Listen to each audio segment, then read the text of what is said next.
Hello, put the tip in back with a video on the 12th of November with our nicer format of being on the laptop and at home, not out and about, and I'm feeling reasonable for a change over the last couple of days. Um, the horse racing, however, was not feeling reasonable.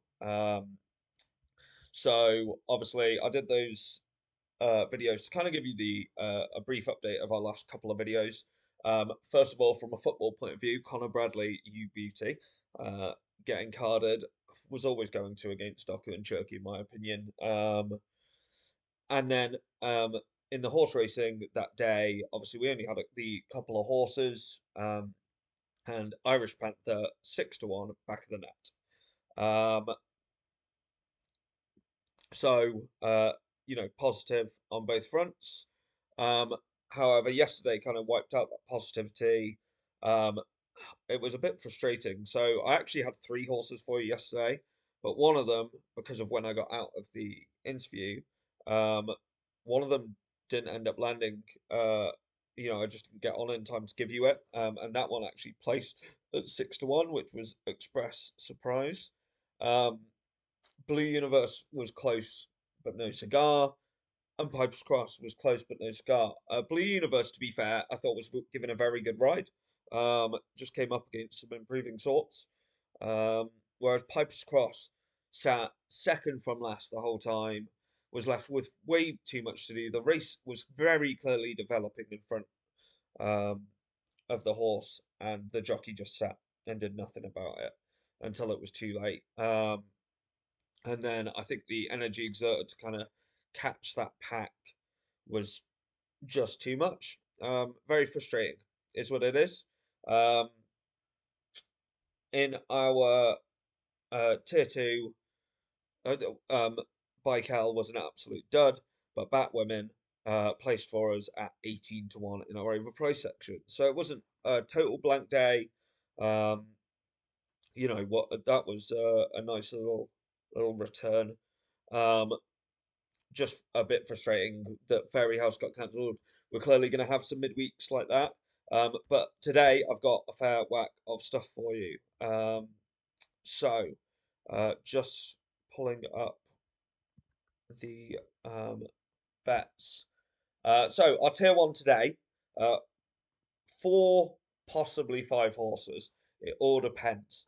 Um, so, I mean, right now it's kind of it's could even be three. Um, it's just the way the odds are moving. So, and obviously, I like an each way bet, so we need a minimum of 5-1. And literally, as I'm looking at my screen, one of the horses is going constantly from 5-1 to 9-2 and then back. Um, but I'll go through, um, and then if you can get them at 5-1, jump on it. So we start in the 240 at Dundalk. That is the 240 at Dundalk, and that is Liz McBrien Hill. Liz McBrien Hill had before very solid runner, currently 5-1. We then move, and that's the one that's going kind of in and out, 5-1 currently. Um, we then move to the 330 at Bangor on D. That is the 330 at Bangor on D, and that is Spartan Times. Spartan Times, and that is 15-2. Then this is the one that's kind of, I guess, a little bit more solid at 9-2, but you can get at fives. I've looked around. I had it at sixes this morning, and that is the 4 o'clock at Bangor on D, Ludor. 4 o'clock Bangor on D, Ludor. Currently 9-2. Get it at fives, or ideally more of it drifts. We then go to the 440 at Dundalk, the 440 at Dundalk for JPS Express. JPS Express, and that is 16-1. 16-1. And then finally, the 540 at Dundalk. The 540 at Dundalk, and this is for me maybe the most solid bet of the day.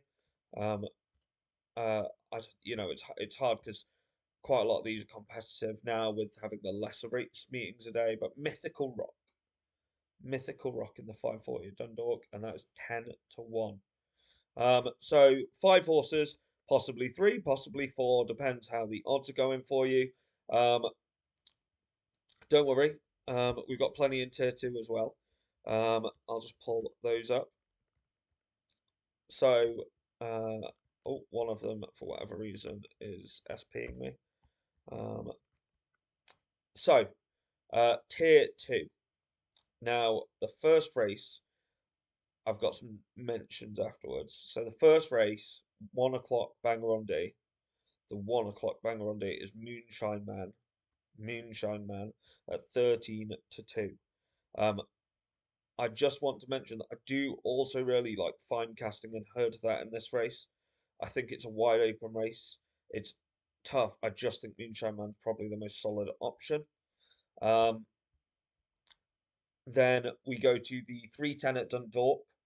The 310 at Dundalk for the Love Machine. The Love Machine at 15 to 2. The 320 at Ayr. The 320 at Ayr. Coilton King. Coilton King at 14 to 1. And finally, the 4 o'clock at Bangor on D. The 4 o'clock at Bangor on D. And that is Malakash at 9 to 1. Yeah, so there's plenty to go up today, actually. I found it really hard to narrow it down. Um, some of them are quite, it's a tough one, if I'm honest, to have narrowed them down, and some of them aren't as solid as I would have hoped. But we're playing that balance, and I do think there is some solid stuff in there. In the overpriced section, I'm just putting that together for you now. Um, some big odds horses. We've got 3, um, and if even one of these land, it's going to be a very good day for us.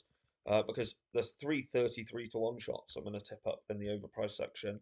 In the 115 at Ayr, the 115 at Ayr, I've got 2 horses. Carragreen Castle. Now, Carrageen Castle, phenomenal for Gordon Elliott, I think could be due a revival. And Kes Calhoun, or Say Calhoun, um, again at 33 to 1, just a very solid profile horse for me. And then in the 4 o'clock at Bangor, again, it's a great race. West to the Bridge. Um, when West to the Bridge is on a running day, what a horse. We've seen West of the Bridge win some cracking handicaps, and I just think it depends if it's a going day. So at 33 to 1, I think the odds are probably worth it. But that's your overpriced section. Um, there's not really anything else because of the lesser meetings. I mean, for instance, I would stay away from the booster bet today. So the bumper boost today is Derry Hassan Paddy to win by 2 lengths. And don't get me wrong, every chance it does.